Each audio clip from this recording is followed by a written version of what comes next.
Cryptocurrencies have been a topic of discussion everywhere. Matter of fact, I just had a conversation a few days ago at a Chipotle line regarding Cardano as I was looking at my chart on my phone and a person just asked me randomly, what do I think about Cardano? And just a few days ago, Wall Street Journal had an amazing article which shed some light on the world of crypto domination and where we currently stand.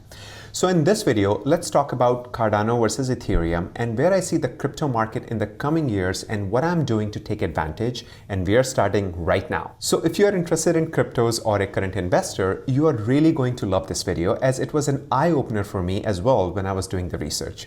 I'll share an article with you on crypto adoption that I read in Wall Street Journal which prompted me to dig deeper. So on your screen, I'm just going to point it out now.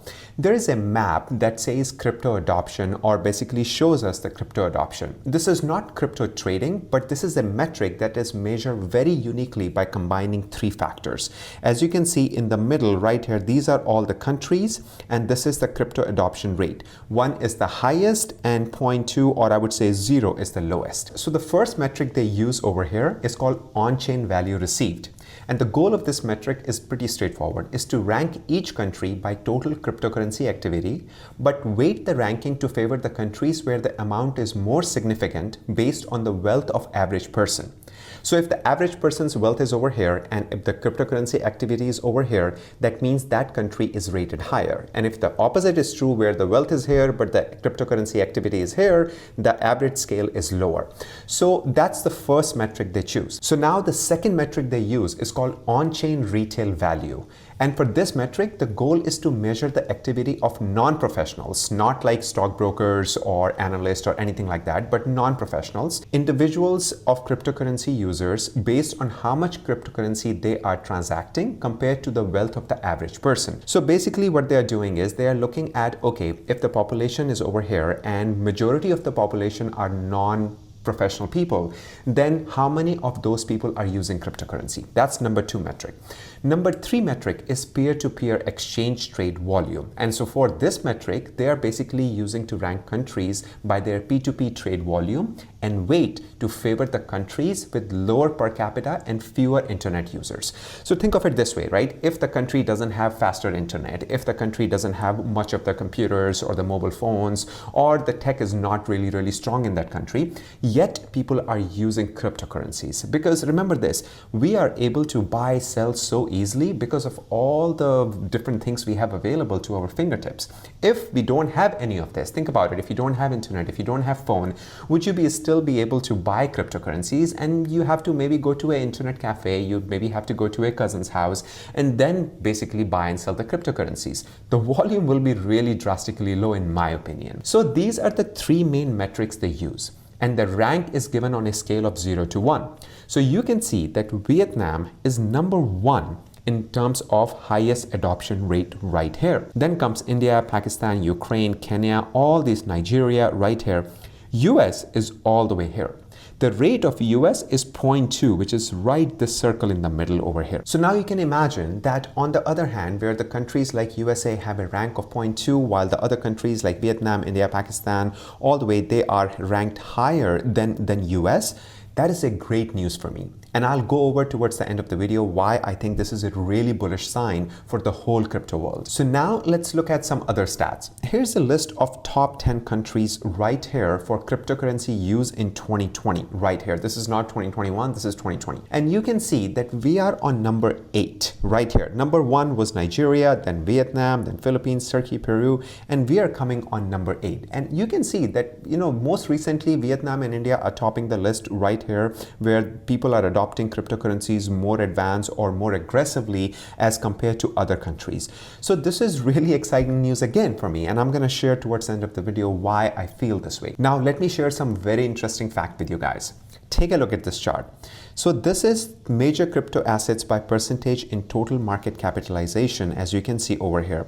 I have taken this screenshot last night, which was August 29th. So where we stand currently is Bitcoin is at 43.65, Ethereum 18%, Cardano 4.36%. I'm going to stop right here because I'm going to compare this with the last year, the same day. Now let's take a look at 2020 on August 30th right here. So this is the chart for 2020 August 20th, as you can see right here, 8/30 2020. Bitcoin 57%, Ethereum 12.9, Cardano 0.82. Let's leave all other coins on the side for a second.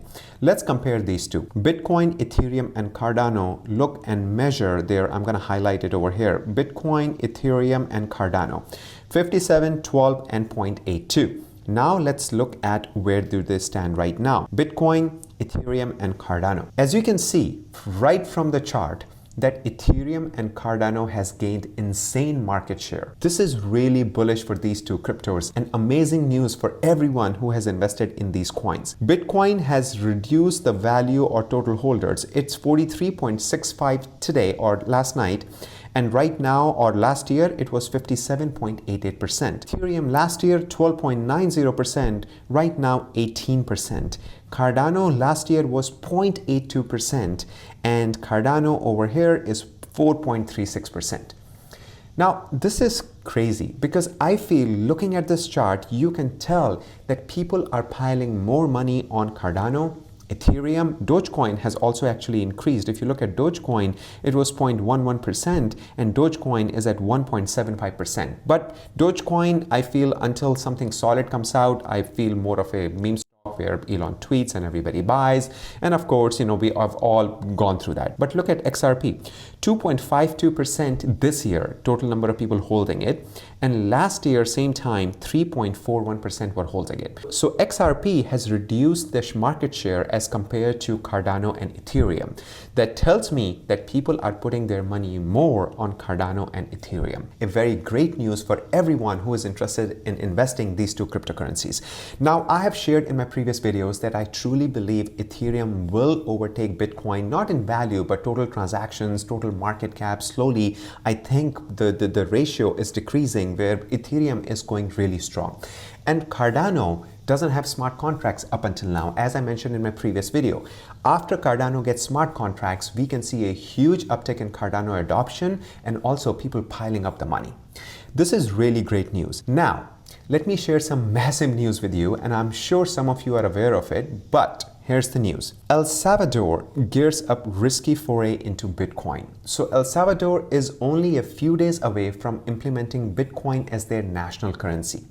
This is insane. I never thought that I will see a day when a country is adopting Bitcoin as a national currency. September 7th is when they have set the date. El Salvador will become the first country to adopt Bitcoin as a national currency. No one knows what comes next. This is very, very exciting because I'll be really watching how this adoption goes on and what happens to the country's economy. And they're saying the central bank could be forced to spend hard currency reserves to buy Bitcoin if the value of the crypto assets craters and consumers rush to the safety of the dollar. This is really, really, I would say, nerve-wracking. I'm sure they all are watching like hawks over here. Another piece of news that I wanted to bring your attention to, which I did not discuss, is right here. So in the same article in Wall Street Journal that I discussed in the beginning, there is a lot of shift happening within the US. So I'm going to blow it up here. Just in August alone, all these funds have actually launched or have actually filed to basically form a exchange traded fund for Bitcoin futures. So basically ETF for Bitcoins. That follows US Security and Exchange Commission Chairman Gary Gensler signaling at the Aspen Security Forum on August 3rd that he would potentially be receptive to closely regulated fund focused on Bitcoin futures as opposed to cryptocurrency itself.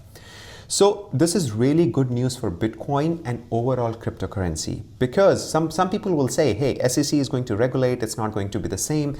But I feel the money that we have seen in cryptocurrency, right here, the article that I showed you, it's only retail money. It's not the major money that has come into the cryptocurrency yet. So I feel that taking a step like that is going to motivate big buyers like institutions, companies to be able to invest in cryptocurrencies. So now coming back to the adoption rate and why I said US having a 0.2 adoption rate is a great thing. Here, if an economy like US, which makes top of the list for 2020 Bitcoin gains, if you Google what was the top countries or which were the top countries that gained highest in Bitcoin surge in 2020, US will rank number 1. Ranks 0.2% in the adoption, and with the influx of new ETFs that will be offered in the coming days, the rate of growth and adoption will be huge. I feel that in the coming years, US will see a huge surge in the adoption rate as more and more public is educated and trading becomes more secure and widespread. I feel we are still in the infancy and the gains we saw were just retail gains, and the real money is still waiting on the sidelines for a massive jump to come in. I hope I provided some value, and if you like the video, then consider subscribing and hit the like button so we can reach out to more crypto lovers. As always, thank you for joining me. Love you all. Until next time, you all have a sparkling day.